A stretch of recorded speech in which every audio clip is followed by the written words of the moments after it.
We'll go ahead and call the Commerce Committee to order. First thing on the agenda we're going to go ahead and work some bills from this week that we've heard. We'll start with Senate Bill 90. Chuck, you want to just kind of go over what Senate Bill 90 was, just a quick 30-second overview. We heard it, was it yesterday or the day before? Yes, Chairman. Thank you, Chairman, members of the committee. Senate Bill 90 was the act, as you mentioned, you just heard yesterday regarding the Rural Housing Incentive District Act, adding the provision that permits use of bond proceeds for renovation of buildings more than 25 years of age for residential use that are located in the central business district. Any questions for Chuck? Okay, what's the pleasure of the committee on Senate Bill 90? Yep. Senator Holland? Want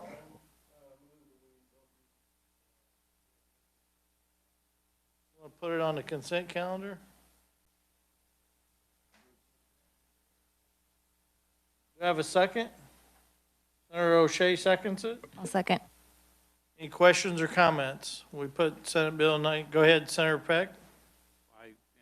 Thank you, Mr. Chairman. I am unclear on the motion. Was it to put it on consent calendar or not to put it on consent calendar? I personally don't think it's that non-controversial. Yeah.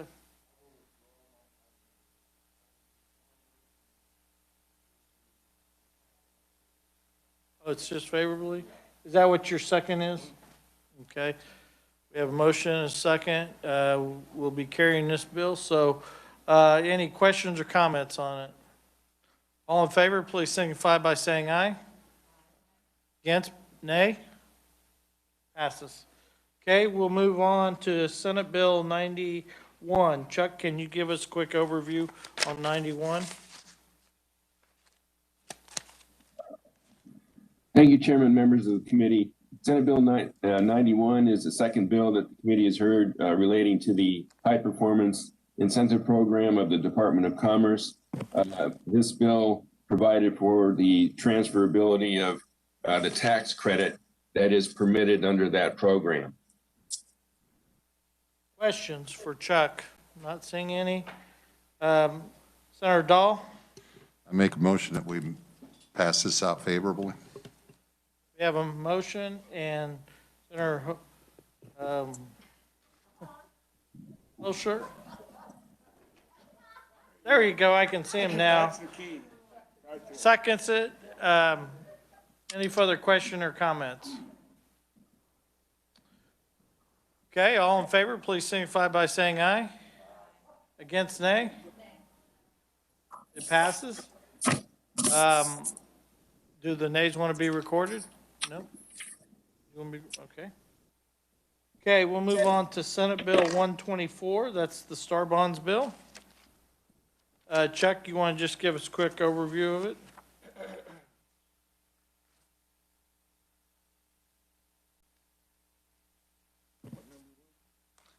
I believe 124.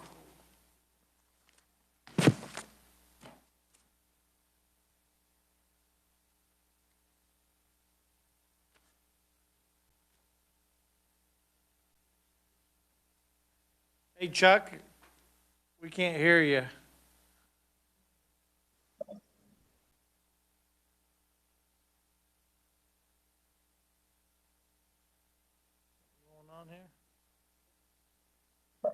There we go. Can you hear me now?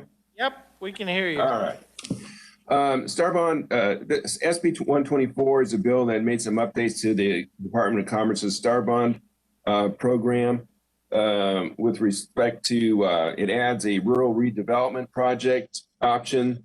It makes some changes to the feasibility plan requirements. It makes some changes to the Star Bond financing. Leaving a portion of that tax increment for the state. But there's a provision that transfers in real property have to be approved, acquired with the Star Bond proceeds have to be approved by the Secretary. The sunset is extended to July 1, 2026. And those are the primary things the bill does. We have any questions for Chuck? Not seeing any. What's the pleasure of the committee? Senator Dahl? I move that we move this bill forward favorably. Hosher? Mr. Chairman, Yes, conceptual amendments in order. they are. Mr. Chairman, I would recommend, or I'll make a motion that we sunset this, actually, that we strike. So you're basically killing the bill by doing the acted clause. Do you have a second to that?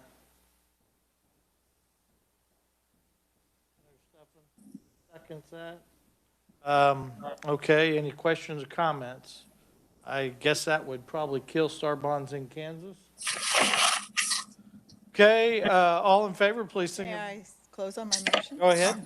Thank you, Mr. Chairman. This legislation started out as a project for NASCAR, and it has grown, and it has morphed into something that we don't recognize.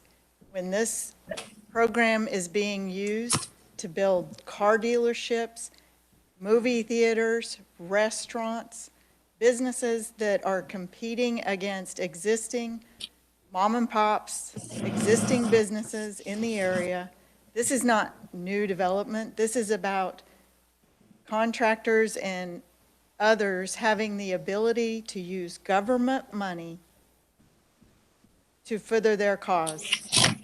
And if we would get a low and level playing field, everybody would be incentivized, including the existing businesses. So I ask that they support the motion and that we do not continue this program that is completely out of control. Thank you, Mr. Chairman. That was our close, so, all in favor of the motion to kill the acting clause, say aye. Actually, raise your hand. 3, 4, I see 4. All against, raise your hand. Dies 4-4. 5-4. Okay. Okay, we're back on the original motion. Any questions or comments? Not seeing any. Oh, Senator Holland? Remove my lampshade. Yeah, I'm definitely going to go ahead and support kicking this out on the floor. I appreciate the concerns of some of the members on the committee on this. I think actually Star Bond started not with NASCAR, but actually with the Heartland Park track here.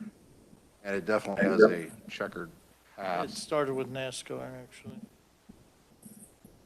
What was Heartland was after. I was not here when Star Bonds was done originally, but I was here when Heartland was done. The reason why we did Heartland Park was, and we always knew if we didn't save the second race, that it probably wouldn't make it. It happened what happened, but we were trying to save the second NHRA race at the time here in Kansas. Well, let's put it this way. My concerns to Star Bonds predate back to Heartland Park, and you can see a natural progression of these tax policies as they go forward. I have been a very vocal critic of Star Bonds for certain things. I will be bringing amendments to the floor. But I do want to point out to the committee that, make no mistake, this is not the only Eco-Devo program we have where developers benefit from government. Every time an Eco-Devo program is done, this, whatever, developers are benefiting. They're getting subsidized. I just want to keep that in mind. It's just the level of degrees and who's getting hurt. So I'll be bringing some amendments. I look forward to a robust debate, and I appreciate the chairman getting this to the floor. Thank you. Senator O'Shea. Thank you. This is a question for Senator Holland. Just curious why you wouldn't bring the amendments to the committee. Yeah, really twofold. Number one, and this is going to go back to the debate we had on Senate Bill 22. Okay? What came out at 22 was not the will of the committee of the whole. All right? You saw a disconnect there. And what I want everybody to understand is this is our Secretary of Commerce, I'm not saying there's a disconnect with him and the body, but my point is that this is what the Department of Commerce is putting forward for us. And I assume that Chairman Olson, he'll be carrying it. And when he carries that bill, he will be the voice of commerce, to a certain extent when he talks about that. I mean, commerce is in charge of our economic development plans in the state, and they need to be integrated with what other things they're recommending. I think is very important because as you're going to find on the floor, as you found on Senate Bill 22, there's a lot of strong feelings about this program, and they're going to come out. I think that's a very healthy debate we need to have. So that's why I'm holding my amendment. I would also say that, quite honestly, for transparency's sake, I would be just against any conceptual amendment right now here because you need to see what is in it, how it lines up, and I just think this format for the committee work is inappropriate. We need to wait for the floor. I'll grant you one quick and then. Yeah, we're I gonna want to move come on. to your defense, Mr. Chairman. I'm serious. The ranking is disrespecting the committee process and the chairman's by not offering these bills and allowing the committee to see them and to say that the committee, it wasn't the will of the body. Well, of course they have separate wills, but not to ever bring those motions before the committee disrespects the chairman and the committee. Thank you, Mr. Chairman. Mr. Chairman, I need to respond to that. No, let's do this. Let me make a statement and then we'll move on. I believe this whole process is each person here has a voice of their district, and that's all we do. I cherish the debate on the floor. I might win, I might lose, but I cherish it because when we make that debate on the floor or we make that debate in committee, we're exercising people's voice. And it's, I think sometimes we get too stuck on, we've got to win this. Well, this committee is going to pass out a lot of incentives because that's what this committee does. And so, we're going to have to vote, and I understand some people don't like some of the incentives, and I understand their vote. I respect them. And, so, I mean, don't feel like because someone's going to bring an amendment on the floor, I'm going to be upset. No matter what, I might lose. I don't care. I mean, when we have a majority of the voice on the Senate floor, that's what's important, because the people of Kansas are being represented. Maybe this isn't great. Maybe we debate it, or maybe it gets tweaked, and maybe Mr. Holland or whoever that's not on this committee has the one fix that makes it really great. But I'll say one other thing. I tried, and I think I've done a pretty good job working with Secretary Tolan. He's my first Commerce Secretary. My plan is, he's a Democrat, I'm Republican, and I don't care if it's two Republicans or two Democrats. I think we need to do the best we can to try to work with, people, the other parties, when they're running these agencies. I'm going to do the best I can, and, I'm going to try to represent this bill as at least the committee. If I come up with something in between now and then, I'll run that amendment. But I really feel honored to be able to work with Mr. Tolan. I know we had Republicans before that probably I didn't agree with, and I stated that publicly, that, later on a bill, the angel tax credit, I might get asked the question. I might say that I didn't respect what the Secretary Suave did on that, clawback. And so, I mean, just because there's two Republicans don't mean I have to agree if they did a poor job. But with that, I mean, let's just try to hold our comments and move on. If we got a question on the bill, let's ask it, but is there any questions? Okay, not seeing any. We got a motion and a second. It's the Dahl motion to send it out favorably, seconded. All in favor, please signify by saying aye. Aye. Against, nay? Okay, the way I read it is it passes, and I'm going to cast the deciding vote. So do you want to be recorded? Yeah, record her as a no. Tyson, you want to be recorded no? Any others want to be? Okay, Stefan wants to be recorded, no? So it'll be sent out now. Vice Chair gets to carry this bit. No, I'm joking. 3 recorded no's. We'll find a good one for you to carry. Okay, we've passed them 3 out. Let's move on to our agenda today. I don't know if it's Chuck or Dylan wants to handle the discussion on the executive order, the 48. Go ahead. Chairman? Kyle will. Okay. Kyle, you want to handle this? Yeah, thank you, Mr. Chairman. My name's Kyle Hamilton. I'm with the Revisor's Office. I'm just going to give the committee a very brief overview of the ERO.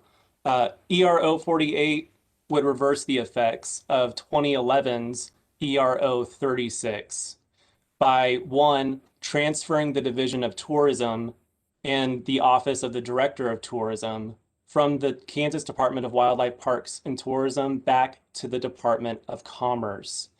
2, by renaming the Kansas Department of Wildlife, Parks, and Tourism back to the Kansas Department of Wildlife and Parks. 3, by reestablishing the position of Assistant Secretary for Operations within the Kansas Department of Wildlife and Parks that had been abolished by ERO 36. And 4, by abolishing the positions of the Assistant Secretary of Wildlife, Fisheries, and Boating and the Assistant Secretary for Parks and Tourism that had been established by ERO 36. Under KSA 32-1403, the Division of Tourism is empowered to encourage and promote the traveling public to visit the state by publicizing information as to the recreational, historic, and natural advantages of the state and its facilities for transient travel, and to contract with organizations for the purpose of promoting tourism within the state. Under Article 1, Section 6 of the Kansas Constitution, an executive reorganization order transmitted to the legislature takes effect as general law on July 1 following its transmittal to the legislature, unless within 60 calendar days and before adjournment of the legislative session, either the Senate or the House of Representatives adopts a resolution by a majority vote of the members elected or appointed and qualified thereto, disapproving the executive reorganization order. Under Senate Rule 75, this committee has 30 calendar days after referral, which means until Friday, February 26th, 2021, to report its recommendation. If the committee fails to report within 30 calendar days after referral, it will be deemed to have returned the matter to the Senate without recommendation. The Senate has until the 60th calendar day following the original transmittal to the Senate, or until Friday, March 26, 2021, to take up the matter. Thank you, Mr. Chairman. Questions? Okay, we'll go ahead and move on with the hearing. We'll open the hearing up. Proponents, James Zerzlinski, is that right? Close enough. Huh? Okay, if I remove the mask. Yeah, you can go ahead. Thank you very much. My name is Jim Zaleski. I am the president of the Travel Industry Association of Kansas. I'm also the tourism and the economic development director for the city of Parsons. I'd like to quickly recap some of my career so that I'm not just a talking head up here. I have 27 years plus in the tourism industry, Northwest Indiana, Atlantic City, New Jersey, Joplin, Missouri, Parsons, Kansas. A parallel career that will play into our discussion. During that same time, I was a freelance outdoor writer for magazines and newspapers. I have an award-winning radio show on the outdoors. I'm two-time president of the Great Lakes Outdoor Writers Association, and I was recognized by the Kansas Wildlife Federation in 2017 as the Kansas Communicator of the Year. Standing before you today, I am the Travel Industry Association of Kansas, and I represent a member association that across the state brings $7.3 billion into our economy and 90,000 plus jobs. As an organization, TIAC believes that strong communication across all divisions of the state are vital to our success. However, the goal of bringing revenue into the state, either by industry or by a tourist, is a goal that's shared between the Kansas Department of Tourism and the Department of Commerce. This synergy that would be created with the movement to within commerce would allow each entity to exponentially support the other, making the whole greater than the sum of its parts. Relocating Kansas tourism to the Kansas Department of Commerce will also provide a wider scope of opportunity to assist local communities in this much-needed time of recovery. The industry and the TAC board support this move, and we think this is the right time for the move. We further believe that coordinated marketing effort that would happen with this move would promote a consistent, strong state brand and one single front door to Kansas for both visitors and industry. Travel Industry Association of Kansas encourages the Senate committee to look favorably upon ERO 48. We welcome the opportunity to work with the Kansas Legislature, the Kansas Department of Commerce, and to continue working with the State Department of Tourism. We will always provide our insight and assist in any way we can to enhance the great state of Kansas. I would open for questions at this time if there are. We'll hold questions until all the proponents have gone through. Roxanne Lasink? Is that? She Roxanne online? Lindsay. Roxanne? Yes, I'm here. Can you hear me? Yeah. Hi, I am Roxanne Lansing from the Finney County Convention and Visitors Bureau. I am the executive director there. I too sit on the Tourism Industry Association of Kansas Executive Board. I too am a proponent of the ERO 48. For many of the reasons, I echo Mr. Zaleski's comments. $7.3 billion economic driver for the state is a very big bonus for the Department of Commerce to have that group sitting at the table. Again, I echo Mr. Zaleski's comment about the value and the cost savings to the state of creating a singular front door for the promotion of industry, the visitor travel, and the leisure and hospitality business. I know in my own community, I just received economic impact report from Tourism Economics, and I was looking at that before I sat here today. And 70% of all job gains since 2011 was in the leisure and hospitality industry in Finney County. Now, we've had some supreme growth in our community, and I think that touts very much the reason that we move tourism to the Department of Commerce. That seat at the table is very, very valuable. And as we reach out and think about the current year that we just had, the 2020 pandemic, COVID-19 in the leisure and hospitality industry, we have been hit significantly hard, and having tourism in the Department of Commerce allows for a better fluidity of assistance to be promoted to that leisure and hospitality business. It gives us also a better vehicle to assist our local communities in that recovery process. And I too would stand for any questions at this point when the committee so chooses. Okay, we'll hold questions. We'll move on. Secretary Brad Lace.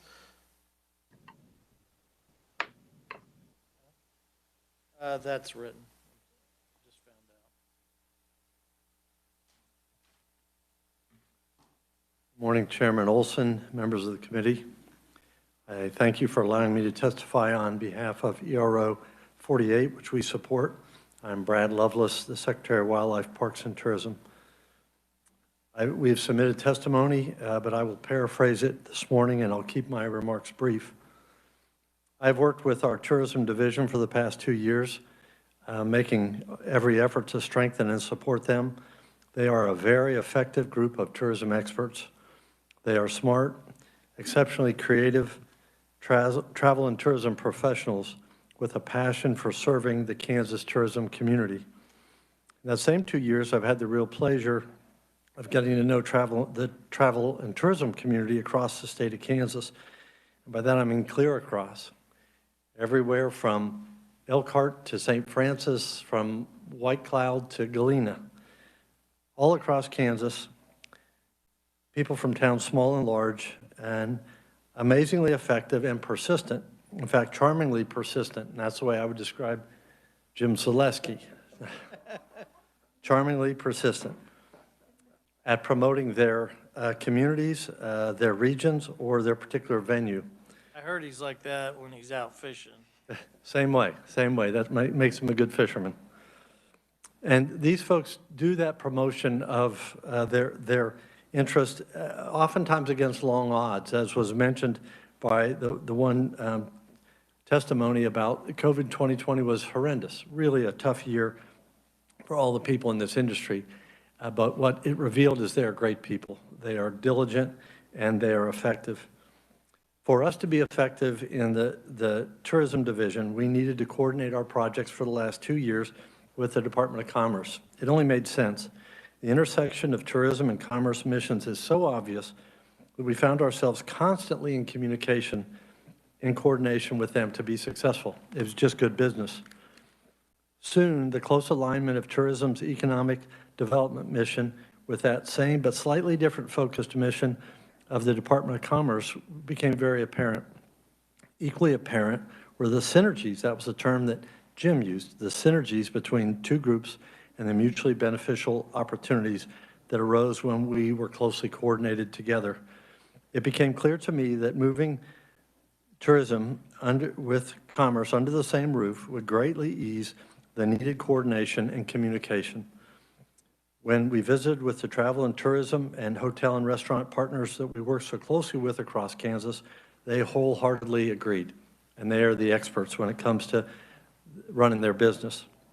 We believe that moving the tourism division back to the Department of Commerce will be good for tourism, it will be good for commerce, and most importantly, good for the economic health of Kansas. That concludes my comments. I'd stand for questions at your pleasure. Thank you. Okay, David Stoffer.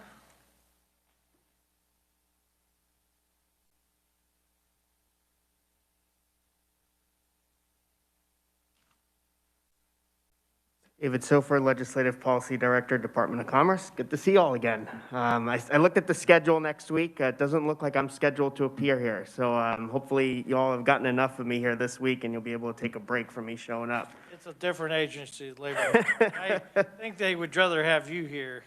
Well, I always appreciate the opportunity to talk with y'all, and I'll say this, even though some of us, we may not necessarily always agree policy-wise on exactly how we need to be able to accomplish the pro-business environment that we're all looking for. I always appreciate the spirited debate and the thoughts and the ideas here. It's always important to us. So I do thank the committee always for indulging and being able to have those conversations. So really quickly, I've put this PowerPoint together. I'm going to try to go through it here pretty quick because I do think the industry covered a lot of the important reasons as to why the move makes sense. I think the important part for us is to talk about what we're going to do with it. But really quickly for some background, in 2011, Department of Tourism transferred from Commerce to Wildlife and Parks. And I'll take maybe a slightly different approach on this. I think I understand why the move happened, right? So I think it was twofold. Number one, it was meant to emphasize the outdoor opportunities in Kansas. I think all of us understand and realize that so much of our tourism is based in our rural communities. Rural tourism, it means a lot to our rural communities. That is one of the main economic development efforts in those communities. So being able to get folks to come here, spend money, hunt, fish, hike, and go on trails, that is so incredibly important for our rural communities, and there needs to be an emphasis of that. On the other hand, I think it's also important to admit that the Department of Commerce was a bit of a mess back then. It was not the same department it was today, and so unfortunately the department buried the division tourism, and so the move made a lot of sense back then. However, one of the challenges that we've seen with tourism, as I think the Secretary has mentioned, is the budget unfortunately kind of hit a wall. It's remained flat, and I think that's important because there's a synergy here with the ability to talk about some of the efficiencies or get into here in a minute. But since the move, tourism has been a strong economic driver of revenue and economic development for our state, and that's going to continue. As you mentioned, I mean, we did kind of hit a wall with COVID. And hopefully as we see the light at the end of the tunnel and we're able to move forward, there's going to be some positive opportunity here. But we've both experienced the revitalization of efforts. We've focused on recruitment of visitors, businesses, and residents and workforce. And when as the Secretary mentioned, there's a tremendously good collaboration between both departments. We work together. We do as much as we can to be able to notify one another and try to create as many collaboration opportunities as we possibly can. But again, so as I mentioned, when you think about the local economic impact, and so as the Department of Commerce is the kind of driver of economic development here in our state, when someone comes to Kansas, for example, to hunt, what do? So they'll stay at a lodge, a cabin, they'll dine at the local eatery, they'll spend money at your local stores. What that does, creates jobs, brings in sales tax revenue, promotes the development of more industry in our state, and especially in our rural communities. So, what we've tried to do with the Department of Wildlife and Parks is we've worked on programs designed to attract new visitors and new revenues. The challenge, though, with what's the current structure is that it hinders opportunity to align efforts and creates missed opportunities. So, for example, when we've got a project that requires an NDA, that NDA is exclusive to the Kansas Department of Commerce. It does not allow us to share information with the Department of Wildlife and Parks in order to be able to create a unified opportunity. And often that just creates stumbling blocks, red tape, and unnecessary delays on projects that benefit both the economic development side and tourism. And so we believe aligning efforts will provide greater impact to local economies in our state. We have a shared goal. We want to bring people, dollars into the state. Marketing from each organization influences the other's efforts. One of the important things we're going to be able to do here is create an efficient marketing effort. Currently, the Division of Tourism has its marketing efforts with being able to recruit for tourism. We have our own marketing efforts to be able to promote the state and business development. We want to be able to unify those. What that will be able to do is save tax dollars, but also be able to create just an efficient marketing plan that allows us to use one plan that's unified through one source, and that will create both efficiency, effectiveness, and some taxpayer savings. Go to the next slide. So linkage, again, when we talk about what we're aiming to do. So we've got, the Kansas Main Street program. We've got the Office of Rural Prosperity. We believe there's a lot of tools that we've created at Commerce that'll be able to link both the urban side of tourism, but also the rural side. I think that's one of the biggest questions that we faced is, when the Governor Brownback ended up moving this a decade ago, it was to get more rural focus. So if it comes back to Commerce, will we lose that rural focus? And the answer is no, because we've established those programs here at the department. We have a rural focus. We've committed to making sure that we do not leave our rural communities behind here in our state. And so as a result, we understand that if tourism is to succeed in our state, it must have the same rural focus along with some of the urban concepts as well. So when you think of outdoor tourism, again, hunting, fishing, those are all key tourism activities. And we want to be able to make sure that we continue the same promotion that we do with that as we do with every other one of our programs. And that's why I know the Secretary has made sure that when we create, if given the opportunity to have tourism back at Commerce, the Director of Tourism will report directly to the Secretary. We want to make sure that tourism is not left behind. It's not just another division at the department. It remains a main focus of what the department is trying to do long term. But that doesn't mean that our relationship will end with Wildlife and Parks either. We've created that strong partnership. That's going to continue. So we're going to continue to work on how we market outdoor activities with the help of Wildlife and Parks, work with their team and being able to make sure that our campaigns align with some of the focuses that they have as well. On the last two slides, and we'll probably cover this in the budget, you'll see the staffing that's going to move and the division budget as well. But our recommendation is, we believe that capitalizing on shared interests and objectives by moving the division from Department of Wildlife and Parks to the Department of Commerce will be a tremendous benefit for our state, not just in the short term as we try to get out of COVID and create a unified marketing plan for when hopefully folks feel safe and they're able to want to go outside and be able to travel. We want them to come to Kansas, spend their money here, but also in the long run, being able to create an efficient marketing plan that we can use year in, year out, and be able to get folks to come to our state, spend money, stay here, see all the valuable assets and great things that they have to do all across our state. With that, I conclude my testimony. I'd be happy to stand for any questions when the time's right. Questions? Do we have any questions? Senator Tyson? David? Thank you, Mr. Chairman. Thank you, David, for your testimony. I appreciate you bringing up hunting and fishing. I was actually excited about it going to Wildlife and Parks because I thought they would concentrate on that, on tourism, but they're not. So it sounds like that's my question. Is that going to be one of your major focuses? It is a major resource of income for California, Colorado, so many other states, and Kansas just leaves it on the table. And if you guys, I would like to hear you speak to that and what your focus will be. Sure. As I mentioned, I think that for many of our communities, that is the main source of economic development. So, you know, that's in our opinion why it makes sense to be at Commerce, because we understand that each community has its valuable assets, and for many of them, it is hunting and fishing. And so if we do not help them by promoting the valuable assets that they have, and we allow the hunters, the fishers to go to other states, I mean, we are losing on tremendous opportunity. There is no secret as to why Kansas is ranked 48th in tourism. It's because just unfortunately we have not utilized, we've stalled in our budget, and there's more efficiencies that can be done with being able to promote hunting and fishing as an economic development tool. And so that is something that Commerce commits to.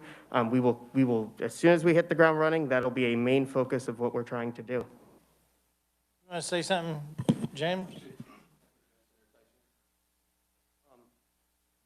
In Secretary Lovelace, if Secretary Lovelace thinks that this means that rural Kansas tourism promoters are not going to still be bugging his department for assistance, that's quite different. I'm sorry, did you have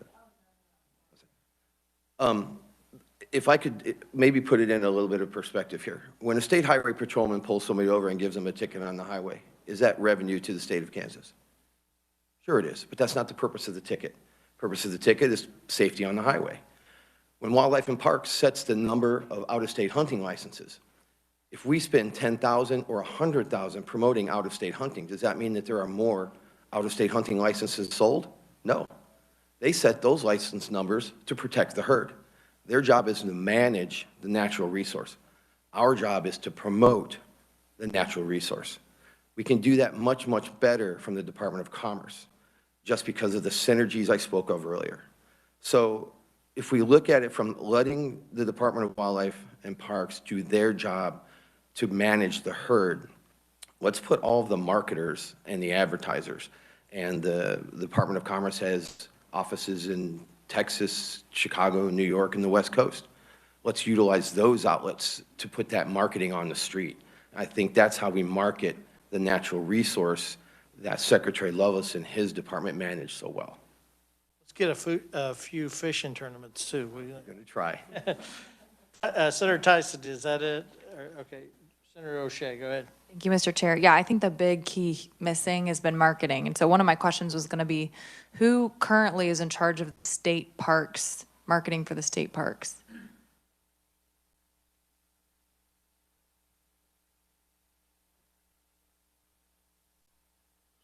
Brad Lovelace from Wildlife Parks and Tourism. So currently we work with the tourism division, and we have our own information services section that does the marketing, and we're expanding that. One of the things that we're working on right now is developing an in-house marketing position to work more effectively at that. So as David mentioned, we continue to have this relationship. We're building. We had a meeting just last week with folks to strengthen our regional folks, especially in rural areas, and give them better tools to market the natural resources in their areas. So we continue to work on that. This marketing position will help us in the continued relationship that will remain with tourism if they move over to commerce. So that'll all continue, but clearly we need to get better over time at marketing the great resources we have here in Kansas. Good. Thank you. There's just great untapped potential, so I'm excited for what's going on. Thank you. Thank you. Senator Stephan? Thank you. Two questions, really, just to kind of follow up on the hunting aspect. You know, that's a particularly delicate situation where you're dealing with a very finite resource, as you well know. And you know as well as I do that the demand for non-resident hunting permits outpaces our ability to to protect the herd and sell the herd. So that's a very delicate situation, particularly when you got to please the residents as well. And so you guys are going to have to stay strong, and these guys might try to outsell you beyond your capability to provide. And a lot of that is, it's about quality. Yeah, and you know all this. Yeah, it's probably going to be for another committee to decide. But anyway, from a budgetary standpoint, I know Kansas Wildlife Parks and Tourism now doesn't get any funds, state general funds. What's going to happen when tourism transfers over? So we do get some EDIF. We don't get SGF, but we do get some EDIF, and that's split three ways. A third of that, a little more than a third, goes to tourism now. So that's the support we get.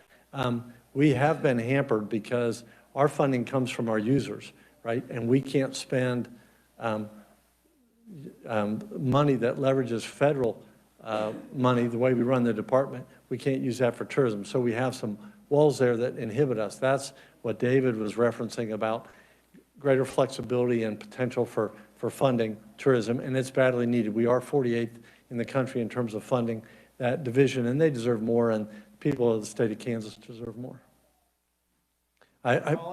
If possible, I appreciate your comments on managing the deer herd. It is a sensitive subject, and what we're trying to do is exactly what you said, hit that sweet spot where we can allow as much harvest as possible, as many non-residents to come in and spend their money here as possible while maintaining that herd. Because if we lose our reputation, right, then we're going to be like so many other states where they can't hardly give away their non-resident permits. People don't want to come. Everybody wants to come to Kansas. We want to keep it that way.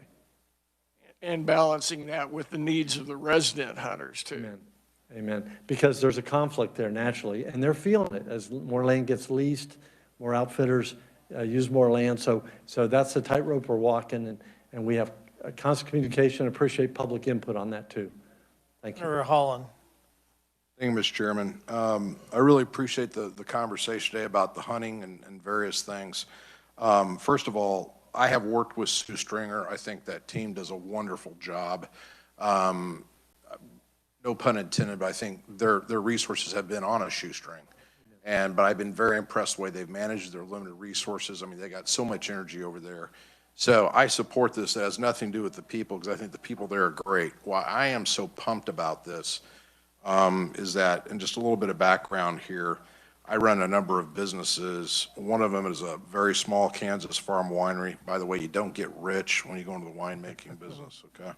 But the point is that basically why I'm excited about this is because I've been working with my association hat on basically to basically prepare our farm winery industry basically for post-COVID.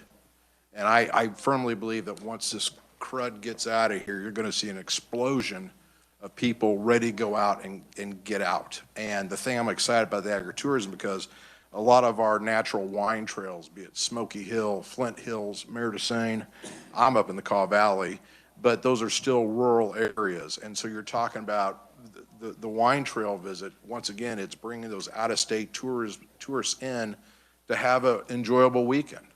And so I think by having, this group aligned under economic development, I've been impressed with just the way Secretaries Tolan and Beam have worked together on a lot of this stuff.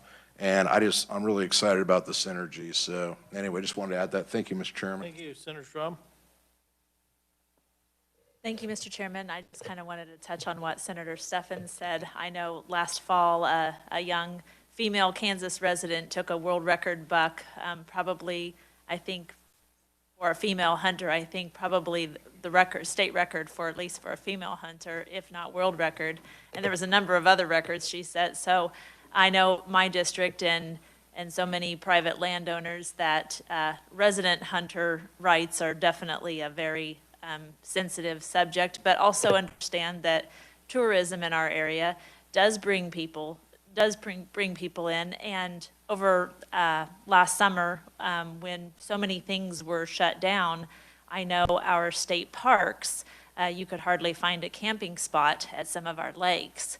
So I don't necessarily have a problem with tourism being part of commerce, but just want to make sure that we're both wildlife and parks and commerce are working very closely and making sure that we keep those things open and utilize our natural resources to the best of our ability. Yeah, thank you. One comment I might make, I know talking with Tourism Director Bridget Jobe, she mentioned how in their Travel KS magazine, the state parks will always be a fixture going forward in that because it's so valuable and fits so well with that publication. So that's just one example of the ties that we've made that won't be broken no matter where they move because it makes sense for Kansas. Go ahead. I think that, Kansas could have capitalized last year, just like South Dakota did, on tourism. I think South Dakota saw record visitors last year. I wish that we would have done something similar. Well, in terms of license sales and everything, that was all up for us too. And so we felt like the non-residents, and you all talk about conflict, we've got a lot of residents saying, we don't want any more non-residents coming in because they were here all fall and all winter. I just had a comment with Representative Rogers from Northwest Kansas, and he said all fall long we had all these people from out of state. So we had a lot of visitors last year. They went to states all across the nation, but they definitely came to Kansas for waterfowl, upland, as well as fishing. And the fishing will just be even better this year than it was last year. So we expect those numbers to continue. Yeah, and, I've been here a long time. I've seen when tourism started, when they were building locations in places like Johnson County and really had a lot of fixed sites that was wasting a lot of money to then the shift to the brownback years back to the wildlife and parks, building up the lakes with facilities and places to stay. So I really like it being shifted back to commerce because, my biggest concern is the people that live here, pay taxes, make sure they get represented and, they have a place to hunt, that we don't oversell permits out of state. I mean, I love that people come from out of state to come to Kansas fishing and hunting. There's a lot of lakes. Let's make sure they find them ones that nobody's fishing. Not take all the ones in certain areas, because we want to make sure our local people have the opportunity to fish and hunt and plenty of permits and keep them happy too. Amen. That's a great point. To be sustainable, we have to keep bringing new folks in. We have to keep engaging our Kansans. Right? It's great to have visitors, but I agree wholeheartedly with you. So we're trying to address those issues of prioritization and how do we still encourage people to come and visit, but keep a balance so that our Kansans feel like they are most welcome and have great opportunities. So that's our challenge. Well, and I see in this department and your department, tourism and wildlife and parks, you're going to have partnerships, but you really need some separation too. But I've liked where we've come from to where we are now. I think we've got a bright future of focusing on the things that really make Kansas great. We don't have an ocean or mountains, so we've got some great fishing, we've got some great hunting, and there's other things in the rural areas that people will come to, and let's focus on them. Senator Tyson. Thank you, Mr. Chairman. I just want to throw a few numbers out, and I know the Secretary is aware of them. In 2018, 136 residential deer license, approximately. 2019, 131 local deer licenses residential. And in 2020, 126,000 approximately. Those numbers are declining specifically. We look at non-resident numbers for deer permits, 56,000 in 18, 56,000 in 19, and approximately, these are approximate numbers, 57,000 in 20. Those are increasing. So we need to look at that trend and find out where the money and the resources are and encourage that. It's something, Senator Peck. Let's take something from Senator Peck, and then we got to move forward. Senator Peck. Thank you, Mr. Chairman. It's apparent that there's widespread support, it would appear, on this committee. Mr. Sofer, I do have a question. The change was made from Commerce to Wildlife and Parks back in 2011. For the record, we had to have learned some positive things because of the change, maybe Commerce saw something that the Wildlife and Parks was doing that, oh, we should have been doing, or we missed that, and there might have been some negatives. For the record, can you give us just briefly some things that Commerce can learn from this transfer to Wildlife Parks? Sure. So I think I highlighted it when I spoke, but I think I'll talk about it a little bit deeper. Back in 2011, when Commerce lost tourism, it was buried in our department. It was seen as just kind of another program. You know, when Wildlife and Parks took it on, it made it part of its name, right? It's Wildlife, Parks, and Tourism. It showed it the necessary effort and attention that it really deserved, and that the fact that it wasn't just another program, but it was one of the true main economic drivers of our state. So that's why when we've decided to say, hey, you know, tourism, let's bring it back to Commerce, it is going to be a direct report to the Secretary. It is going to not just be another program, but one of the main featured programs in our department, and it is going to receive the maximum amount of resources that we can, because as I mentioned earlier, it's not just another program. It is the main economic development driver for so many communities and counties in our state, and without it, you know, if it's not working as efficiently and effectively as we can get it to be, our communities suffer. And so if we're truly the main economic development office in our state, then we need to feature tourism first and foremost, and that will be the focus at the Department of Commerce going forward. Well, I appreciate that. I knew there had to be something that we learned from this transfer, and I appreciate you admitting that publicly, and I appreciate the focus that the Department of Commerce will be placing on tourism going forward. Thank you. Thank you, Mr. Chairman. Okay, you know, we've heard quite a bit here. Does anybody have a problem that we move this forward and go ahead and recommend this out favorable? Or is there a problem doing that today? Okay, do I have a motion to do that? Senator O'Shea. I move we recommend this favorably to the committee of the whole Okay. Huh? And put it on the consent? and the consent calendar. And you're seconding it? Tyson seconds it? Okay, questions or comments? All in favor, please signify by saying aye. Against nay? Passes. All right. Now we got one more thing, the budget. Okay, let's move on to the budget. Dylan, you want to go ahead and take over? It's right here. Well, we don't have to vote it out, but we can. Okay. Yeah, you can do it remote.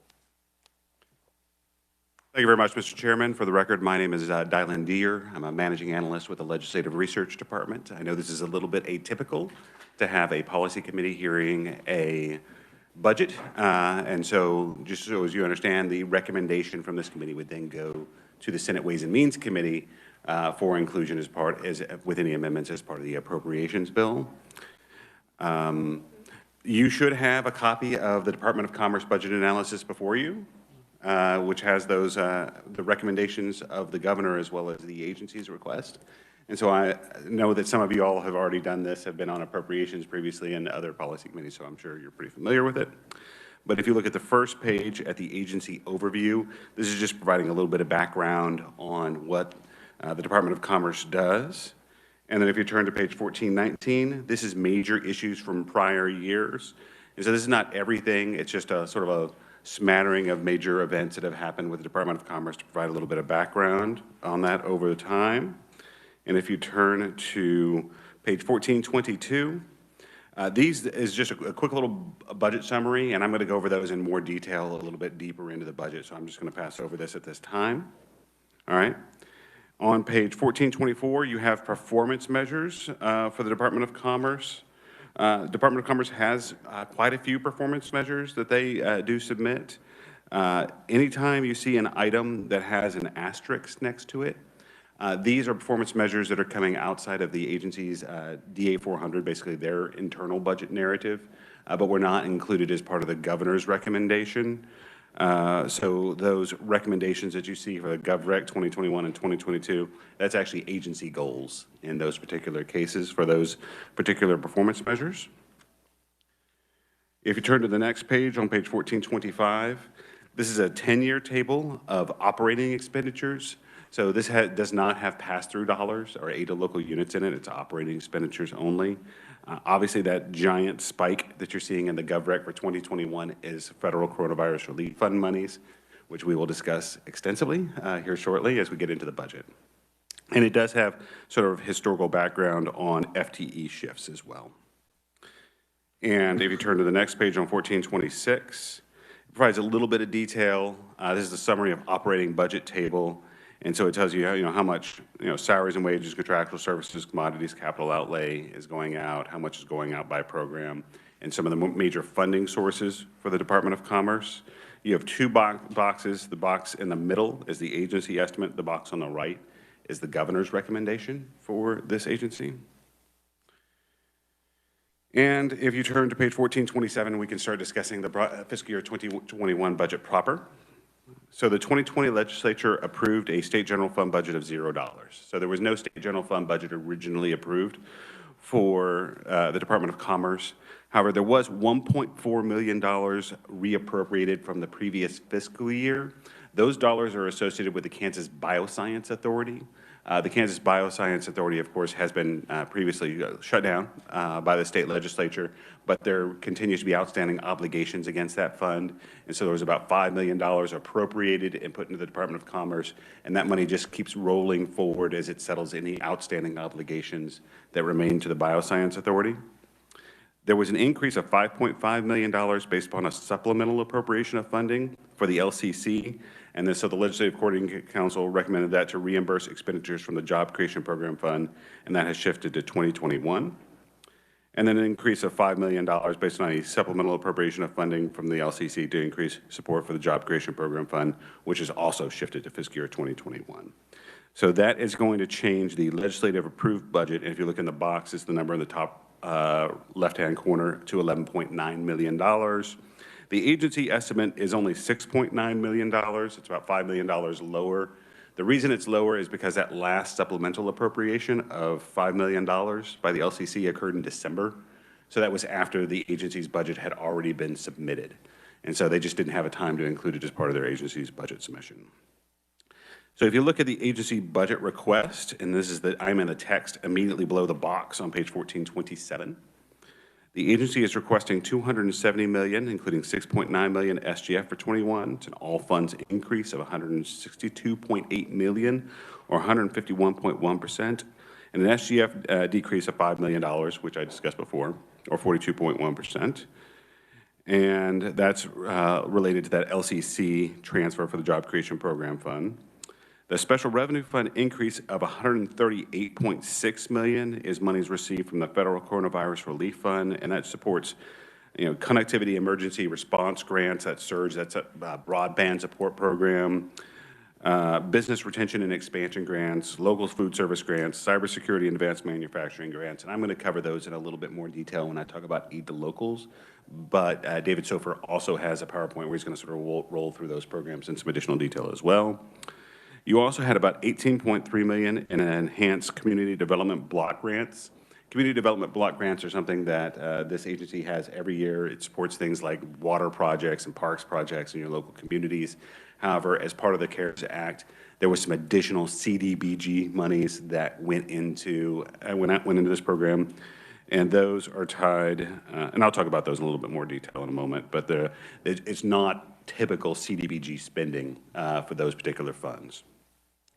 There was also operating fund increases for IT expenditures related to an incentive database and website updates of about $1.9 million. And there's about $1 million for filling vacant positions in the administration program, as well as new FedEx grant. There's a new federal grant that was put into place. They had the money previously, but it was reallocated to salaries and wages as they stood up that program. And there's also hiring in the Main Street and Strong Military Bases program. If you look in the salaries and wage bullet up front, you can see how much of those dollars is allocated to each one of those various programs. The largest, of course, being the federal grant for that FedEx program. There's some additional detail in contractual services, but really it's just moving stuff around inside of some of the federal grants that's going on, like the AJLA grant. And the commodities is a decrease of $56,000 or 21%, and that decrease is attributable to lower than anticipated startup costs in the community development division. But all these pieces that are moving are really swamped by what we're going to talk about in a moment, which is going to be your aid to local units. And so the request is an increase of $18.3 million, or 146% above the 21 approved budget, and that's 16.9 in that CDBG. And that was split between two different programs. So there was economic development grants for small business. There was some economic developments for small business, and they had a maximum amount of $50,000 per company and $300,000 per community. And those grants could be used for operating costs such as wages, utilities, rent, or inventory. And the remaining half of that CDBG money was used for meal programs. Meals on Wheels was one of the common programs that was used, although the federal law didn't specify it had to be Meals on Wheels, but it was like various meal programs throughout the state of Kansas. And that increase is attributable, and that the maximum amount of community could receive from that was $100,000. If you look at other assistance, the agency is requesting $206.1 million. That's an increase of $141.4 million, or 218.4%. The majority of that increase is $138.6 million in CRF, and that's $50 million in those surge grants for connectivity. It's $61.5 million for business retention and expansion grants, and $9 million to secure local food system grants, and that's for meat processing plants, food banks, and other food producers.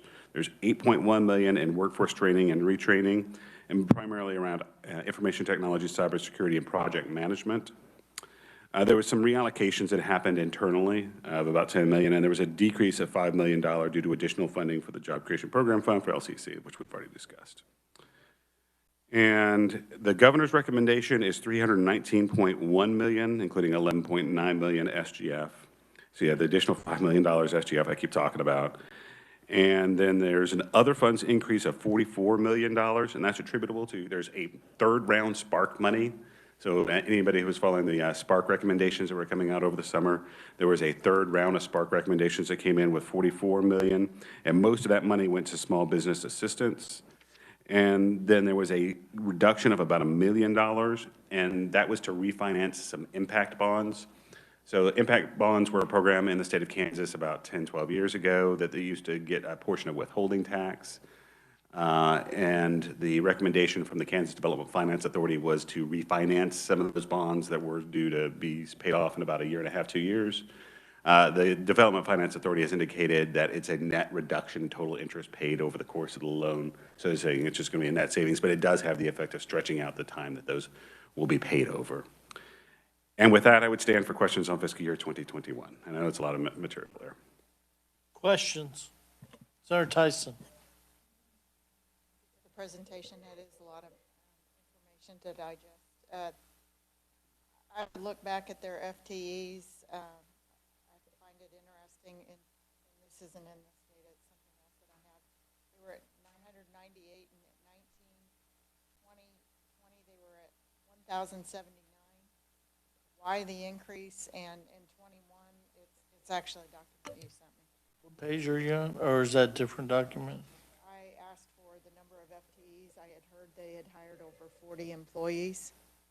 And so I would like, maybe that would help if the committee could get this information that you sent me at where they're at on FTEs over the past, the history, the past 5 years, and how many are filled, how many are being paid that are not filled.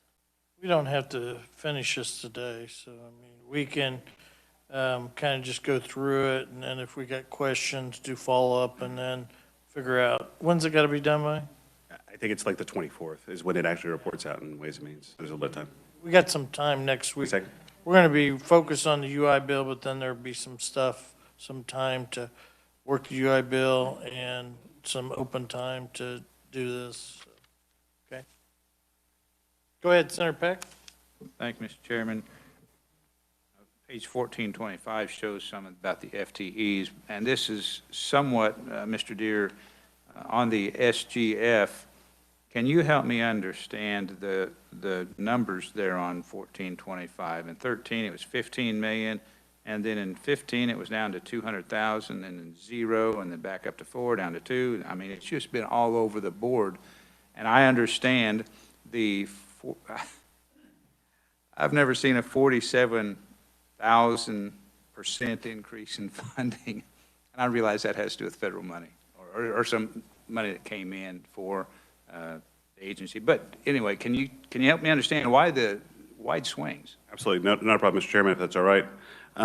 So there used to be state general fund dollars in the Department of Commerce that was kind of like for their operational costs. So that's when that $15 billion was around. And then there was sort of a movement away from SGF funding for the agency. And then that $4.2 million originally was going to be, that was the money to settle the Bioscience Authority obligations. So when the Bioscience Authority used to be a separate entity and it was moved into the Department of Commerce in order to settle their sort of outstanding obligations. And that was, a portion of that was for the building, and then also they had a variety of investment accounts and stuff like that, and contractual agreements. And so those have been steadily settled out. And so that money just sort of carried forward. So it goes 4.3 and then 2.7 and then 655. And so they're spending less and less money for those outstanding obligations each year, with about $1.4 million of that Bioscience Authority money being left over. Now, you jump up to 11.9, and that is coronavirus response, all the way to state coronavirus response. And that's 2 distributions from the State General Fund recommended by the Legislative Coordinating Council to go to the Job Creation Program Fund. And $5 million of that was because of a thing called the HIRE program. And in order to be able to start up the HIRE program, which was intended by the Department of Commerce to assist people that are in the retail food service industry who had been laid off as a result of COVID-19, they were given like these sort of loans, and I think they may have been turned into grants, but I would defer to the Department of Commerce on that. But that was really not what the Job Creation Program Fund is primarily intended for, and so the Legislative Coordinating Council used State General Fund to backfill for that amount.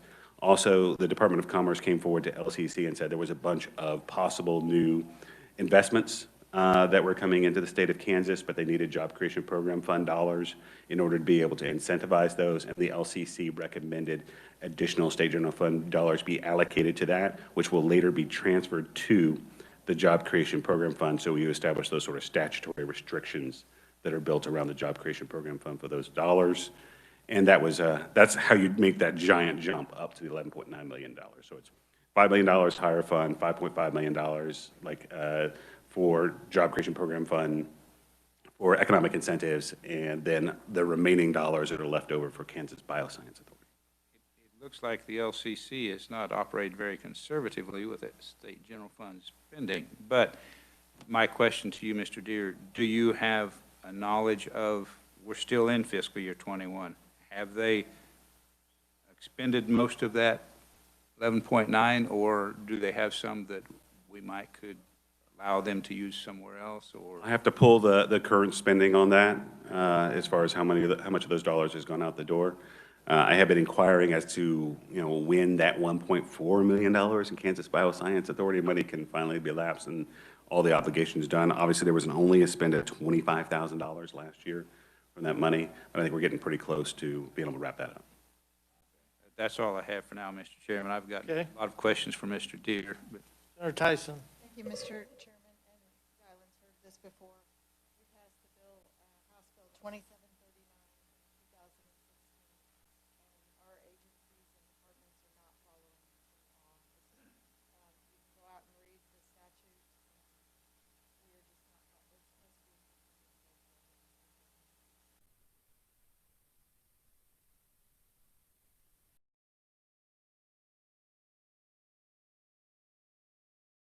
Performance measures, as businessmen, I really question them, especially a couple of them, jobs created. How did you count that number?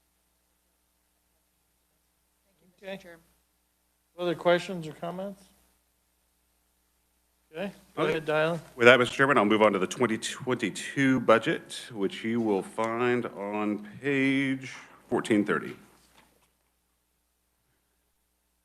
So once again, I'm going to go through this, but the majority of the changes that you're going to see in this budget is going to be the result of one-time expenditures for federal coronavirus dollars in the previous fiscal year. For the majority of this, these were really one-time dollars. Obviously, the Department of Commerce over the summer and into the fall. Too, LBC has indicated that they would like to continue these programs, particularly like the broadband expansion program. They have indicated to the Legislative Budget Committee. However, I mean, they are one-time program dollars. So the agency is requesting $95.9 million in operating expenditures for fiscal year 2022. It's an all-funds decrease of $174 million, or 64.5%. And that decrease is primarily attributable to one-time federal funds expenditures. So you had $16.9 million, go away as part of the CDBG monies. There was also reductions as a result of the surge program, the business retention program, the local food systems grants, the information technology grants, and other programs totaling $138.6 million. There was also a reduction of $342.6 million because there was expanded funding for NEA grants that flow through the Kansas Creative Arts Industries Commission. And I have subsequently learned that after the agency request, that number had bumped up to about $400,000. The agency is also estimating reductions in other assistance of $8.1 million from the Job Creation Program Fund, so that's those additional dollars we're put in the JCPF. And $1.4 million had reduced grants from EDIF due to the exhaustion of funding resources. So there was just some additional funding in EDIF that they were using, and a reduction of $550,000 from the Impact Program Fund services due to exhaustion of that funding source. So Impact Program funds were basically, there was a bunch of bonds, revenue bonds that were sold out. So they had a pot of money that they were using to incentivize, and those monies have been expended in 21.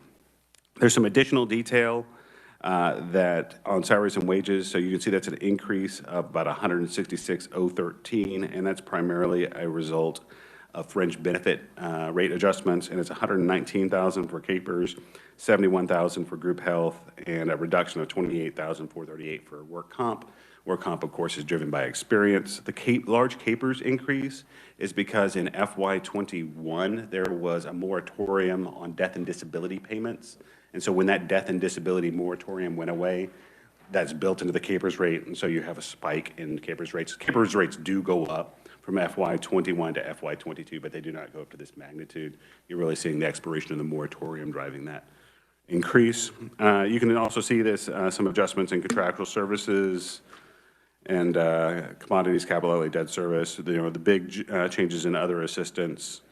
But once again, it's almost all coronavirus relief funds that I've already discussed in detail.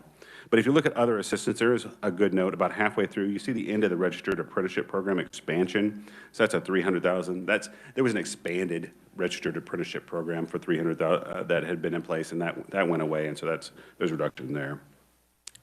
And in that last paragraph, the governor recommends expenditures of $99.8 million, including $10,000 SGF. It's an all funds increase of $3.6 million, or 3.7%, and it's $10,000 SGF for moving expenditures. And this is the ERO 48. So this is the monies. They're in a Wildlife, Parks and Tourism Fee Fund, some additional EDIF funds, and 12 FTE positions that moves the Tourism Division into the Department of Commerce. And you also have that reduction for the Impact Program Bond refinancing, which I discussed in the previous fiscal year. Hey, Dylan, I don't think we're going to get done with this today. Is there any questions around the table that you would like to ask him to bring back, next week? Or you could take this packet and look over it, maybe, and, if you got a question, email him over the weekend. Go ahead, Senator Tyson.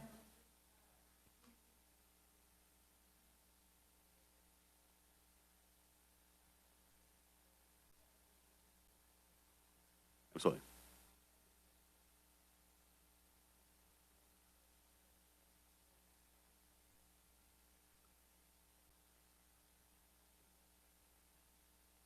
Peck? Thank you, Mr. Chairman. You had mentioned the capers death and disability. There's been a moratorium on the payment, and then my question is, I don't even know how this fund is set up. I don't know if it's a separate fund, which it should be, but there's a $46 million hit to this year's budget without the moratorium. Are we close to expending that fund? Is that fund about to run out? Is that the reason we have to put that in, would be my question. You may or may not know, but if you don't know, you can get it later. I'll get you the exact projected ending balance, just so but we have received indications from them, the capers, which manages the fund, that there's a more than adequate balance for the current fiscal year. in order to be able to continue to pay benefits from that fund. And it is contained as a separate fund over at Capers. Right, I understand, okay. Thank you, Mr. Chair. Are there any further questions for Dylan? David, you'll have to come back next week. We will see you next week. Mr. Chairman, this Yeah. is Kyle Hamilton with the Revisor's Office. I apologize, but the committee will need to revisit its motion for the ERO because we didn't quite get the verbiage right. What the committee needs to do is recommend that a Senate resolution be introduced, and that's not something that can be put on the consent calendar. So the motion should be that the Committee on Commerce recommends to the Senate the approval of ERO number 48 and the sponsorship and introduction of a Senate resolution to approve ERO number 48. Okay, I Thank you, think Mr. Chairman. O'Shea, hang on. I think O'Shea made the motion. We've got to rescind that original motion first.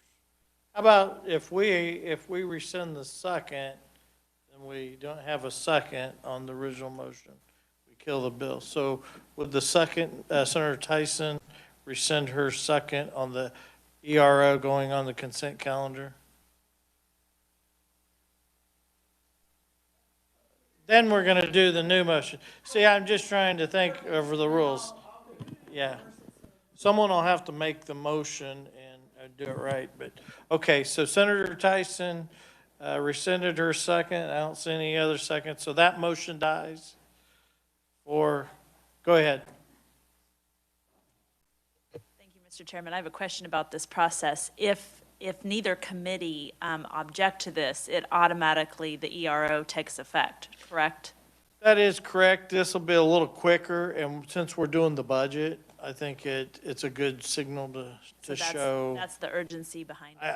I don't know. That's my sense. I think it would show that, you know, we're taking care of because if not, then the budget would go back over to wildlife parks. Is that my understanding? I mean, we wouldn't have to do it technically for 60 days. Mr. Chairman, my understanding is under the Constitution, the committee is not under an obligation to take any action, but under the Senate rule, the committee is obligated to move the ERO forward through resolution, and the Senate itself has to approve or disapprove. And that's just the Senate rules. Under the Constitution, no action is needed for it to take effect. Okay. So we don't have a second on that prior motion. Now, Senator Tyson, you want to make a motion or? Okay.